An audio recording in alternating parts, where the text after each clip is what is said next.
China, 67%. That's tariffs, currency manipulation, and trade barriers. So, अमेरिकी राष्ट्रपति Donald Trump ने 2 अप्रैल को दुनिया के कई देशों पर रेसिप्रोकल टैरिफ लगाने की घोषणा कर दी, जैसा कि उन्होंने पहले ही कहा था। व्हाइट हाउस के रोज गार्डन में आयोजित एक इवेंट के दौरान ट्रंप ने इस टैरिफ का ऐलान करते हुए कहा, ये हमारी आज़ादी की घोषणा है। ट्रंप ने अमेरिका से व्यापार करने वाले सभी देशों पर 10% का बेस टैरिफ लगाया है और इसके अतिरिक्त बाहर चीन समेत कई देशों पर 10% अधिक उच्च टैरिफ भी लगाया गया है। ट्रंप ने भारत पर 27% का रियायती रेसिप्रोकल टैरिफ भी घोषित किया है। भारत के पड़ोसी देश जैसे चीन, पाकिस्तान, बांग्लादेश, म्यांमार और श्रीलंका पर भी टैरिफ ट्रंप के द्वारा लगाया गया है। 10% का बेस टैरिफ 5 अप्रैल से लागू होगा, जबकि बाकी टैरिफ 9 अप्रैल से लागू हो जाएगा। कई देशों द्वारा अमेरिकी सामानों पर अधिक आयात शुल्क लगाने के बाद अमेरिका ने यह फैसला लिया है कि वो उन सभी देशों से आयातित सामानों पर अधिक आयात शुल्क लगाएगा। इसे रेसिप्रोकल टैरिफ का नाम दिया जा रहा है। ट्रंप का कहना है कि इस नए टैरिफ से विदेशी सामानों को अमेरिका में लाना महंगा हो जाएगा, जिससे कंपनियां अमेरिका में आकर ही उत्पादन शुरू करेंगी और तो और इससे अधिक रोजगार के अवसर पैदा होंगे।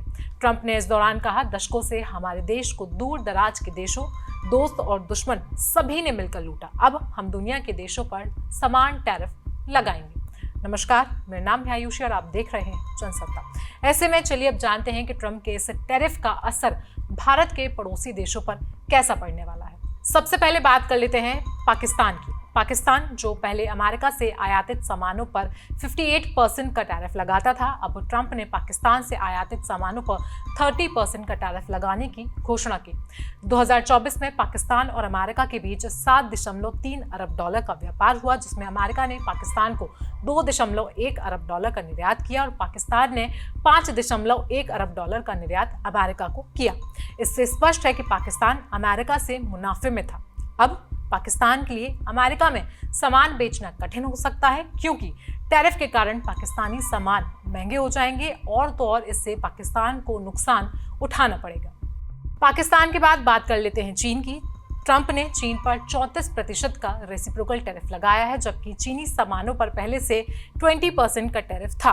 दोनों तरफ के टैरिफ को मिलाकर अब चीन पर 54% का टैरिफ लागू हो जाएगा। चीन पहले से ही अमेरिकी सामानों पर 64% का टैरिफ लगाता है। ट्रंप का कहना था कि चीन ने अमेरिका का अत्यधिक फायदा उठाया है। चीन के लिए ये टैरिफ एक बड़ा झटका साबित हो सकता है, क्योंकि अमेरिकी बाजार में चीनी सामान महंगे हो जाएंगे और इसकी मांग जो है वो घट सकती है। बांग्लादेश पर नजर डालें तो बांग्लादेश पर 37% का रेसिप्रोकल टैरिफ लगाया गया है। बांग्लादेश अमेरिकी आयातों पर 74% का टैरिफ लगाता है। 2024 में अमेरिका और बांग्लादेश के बीच व्यापार बढ़कर 8.4 अरब डॉलर तक पहुंचा था। बांग्लादेश मुख्य रूप से कपड़ों का निर्यात करता है, लेकिन अब ट्रंप के टैरिफ के कारण बांग्लादेशी कपड़ों की मांग अमेरिकी बाजार में घट सकती है। इससे बांग्लादेश का वस्त्र उद्योग प्रभावित होगा और रोजगार के अवसर भी घट जाएंगे। श्रीलंका की बात करें तो श्रीलंका पर 44% का रेसिप्रोकल टैरिफ लगाया गया है। श्रीलंका पहले से ही आर्थिक कठिनाइयों का सामना कर रहा और 2022 में उसने दिवालिया घोषित भी कर दिया गया था। ट्रंप का ये टैरिफ श्रीलंका के लिए बहुत बड़ा संकट पैदा हो सकता है, क्योंकि इससे श्रीलंकाई सामानों की कीमत अमेरिका में और भी ज्यादा बढ़ जाएगी, जिससे निर्यात में गिरावट भी आएगी और रोजगार में भी कमी आएगी। श्रीलंका के बाद अगर बात करें म्यांमार की, तो म्यांमार पर 45% का टैरिफ लगाया गया है। म्यांमार पहले से ही राजनीतिक अस्थिरता से जूझ रहा है और हाल ही में एक विनाशकारी तूफान में हजारों लोग मारे गए। इस कठिन स्थिति में ट्रंप का ये टैरिफ म्यांमार के लिए एक बहुत बड़ा झटका साबित होने वाला है।